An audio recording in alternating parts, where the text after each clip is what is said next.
Hi everyone, Fox 61 Chief Meteorologist Rachel Frank here on the Weather Watch. Beautiful fall weather all week long with temperatures in the 40s to around 50 degrees tonight. Good weather to open up the windows. Tomorrow, lots of sunshine. We'll mix with some additional clouds during the afternoon as a front approaches, but not a lot of moisture to work with, so we don't see any rain out of it. Highs between 65 to right around 70 degrees, and then it will be a little bit cooler for your Thursday back behind that front. High temperatures in the 60s across most of the state, closer to 70 at the Connecticut shoreline. It's so nice this week because of this area of high pressure, and what that's also doing is it's dominating the northeast and keeping Hurricane Ian from moving straight up the eastern seaboard.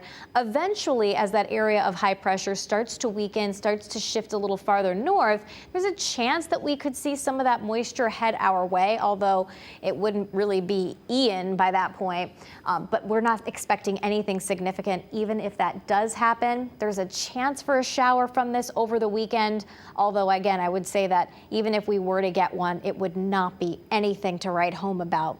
You would hardly know that it was part of this. Hurricane Ian with winds of 120 miles per hour, the storm moving north at 10 miles per hour, and the pressure is dropping. The storm is expected to strengthen. Right now, it's a Category 3 hurricane, which is already a major hurricane, but it is expected to strengthen into a Category 4 before making landfall between Tampa Bay and Fort Myers. A track right down the middle here would be a worst case scenario for Fort Myers, putting them into the part of the storm where the storm surge is the worst. This is going to be making landfall as we head through the afternoon tomorrow, again as a Category 4 hurricane.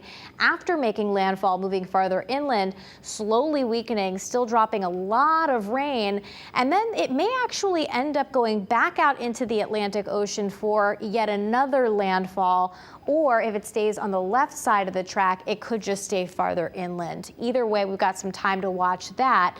The main impacts will be with storm surge when the storm makes landfall. Again, approaching the central Gulf Coast of Florida, heading through the afternoon.